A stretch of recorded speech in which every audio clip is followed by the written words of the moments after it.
1894년 동학교도의 농민들이 봉기하자 청과 일본은 조선에 군대를 파견합니다.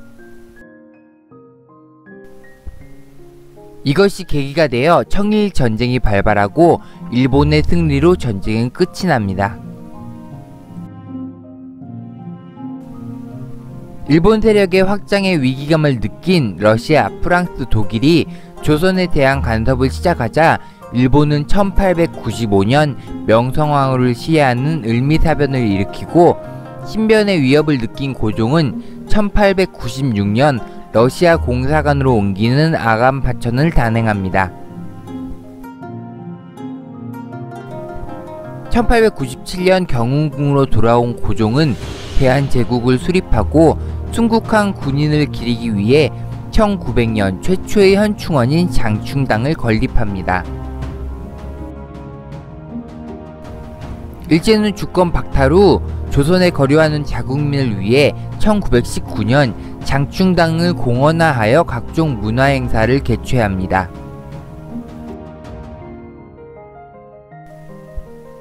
(1932년) 장충당 경내에 이토 히로부미를 추모하는 방문사를 건립하고 대륙 침략을 독려하는 육탄 사명사의 동상을 세움으로써 장충당은 치욕의 공간으로 변질되었습니다.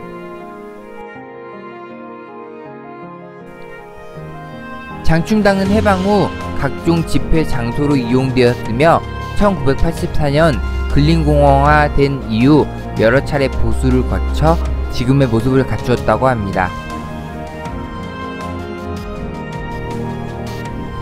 장충당 구조에 대한 온전한 자료가 남아있지 않아 지금의 건립 과정을 기록한 장충당 영건하기 책을 통해 옛 모습을 짐작할 뿐이라고 합니다.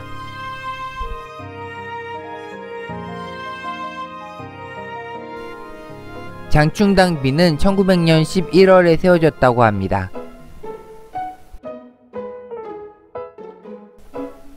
앞면의 장충당이라는 글자는 당시 황태자였던 순종의 글씨이며 뒷면에 새긴 비문은 당시 육군 부장이었던 민영환이 지었다고 합니다. 1910년 이후 일제가 뽑아버렸던 비석을 찾아 당시 영빈관 안에 세웠다가 1969년 지금의 자리로 이전하였다고 합니다. 우리나라 최초의 추모 공원인 현충원이라고 할 수 있는 상징성을 가지고 있다고 합니다.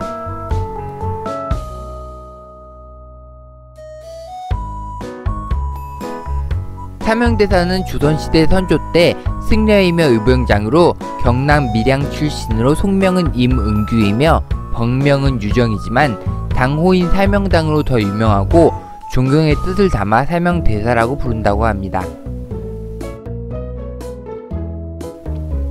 장충당비 옆 계단으로 올라가면 사명대사 동상을 볼 수 있으니 근데 저건 멍미? 힘들게 계단을 올라왔는데 여기로 올라오는 에스컬레이터가 있었네요?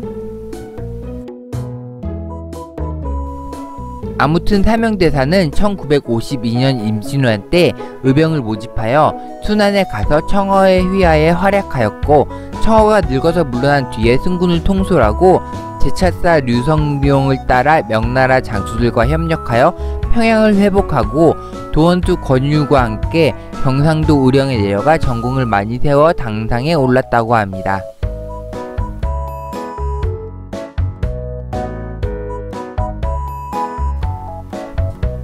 수표교는 1406년 인공으로 만든 청계천 위에 가설된 다리 중 하나입니다.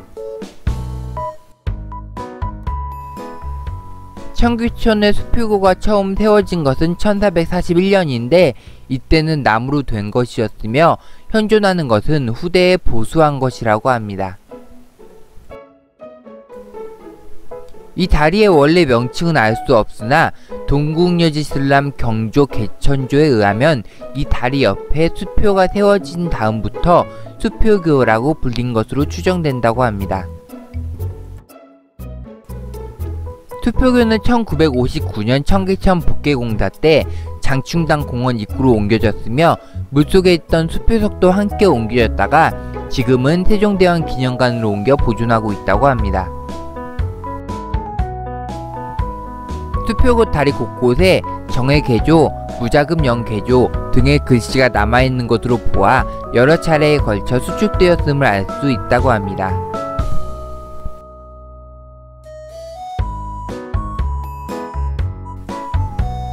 장충당 기억의 공간은 2017년 12월에 조성되었으며 장충당의 역사에 대해 설명해주는 전시실입니다.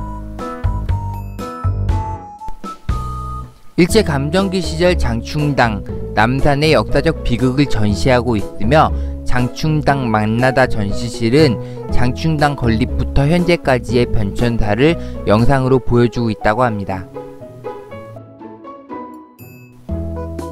장충당 공원의 역사와 공원 일대의 호국의 길을 안내하고 있으며 남산공원 일대의 그늘진 역사의 기억을 볼 수 있는 남산 기억로에 대한 소개도 하고 있습니다.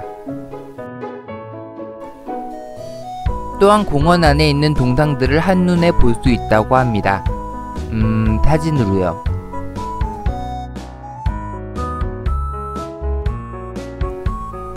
(1919년 3.1운동이) 일어나자 유림은 한국의 독립을 호소하는 청원서를 파리 강화회의에 제출하였다고 합니다.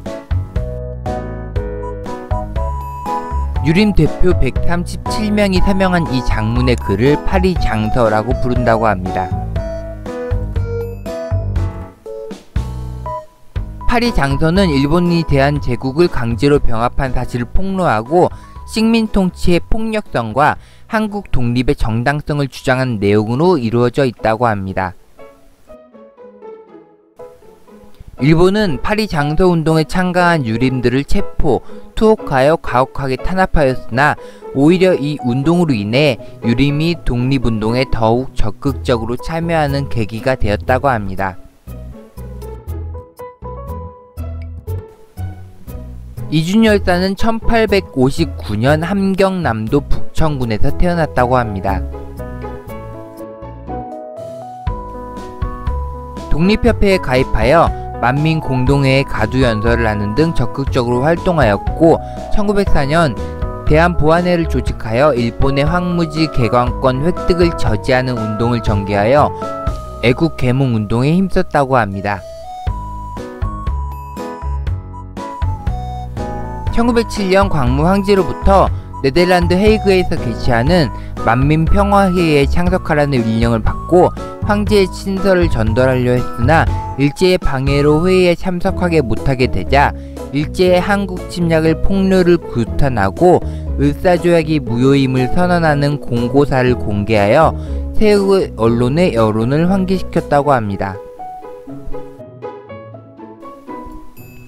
그러나 각국 언론들이 협조적인 데 비해 열강 등이 냉담한 반응을 보이자 이에 붕괴한 열사는 동탄하다가 의분을 이기지 못하고 할벽자결함으로써 세계 만방에 대한 독립의 정신을 강렬하게 심어주었다고 합니다.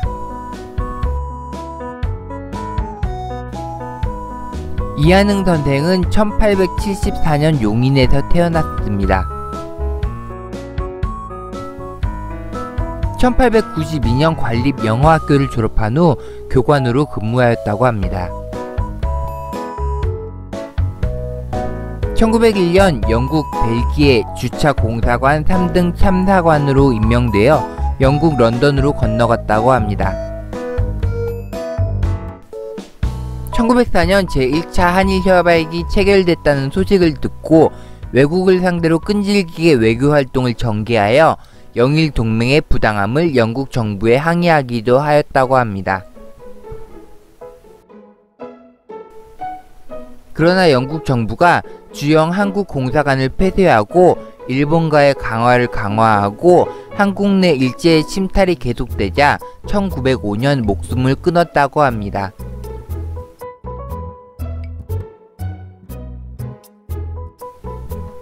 장충당 공원 안에 있는 휴게소와 화장실입니다.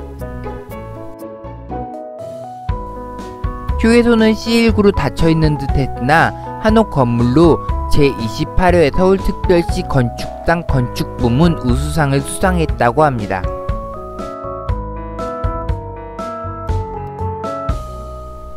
일제에 의해 많이 훼손되고 처음의 모습이 많이 바뀌었지만 우리나라 최초의 현충원인 장충당 공원,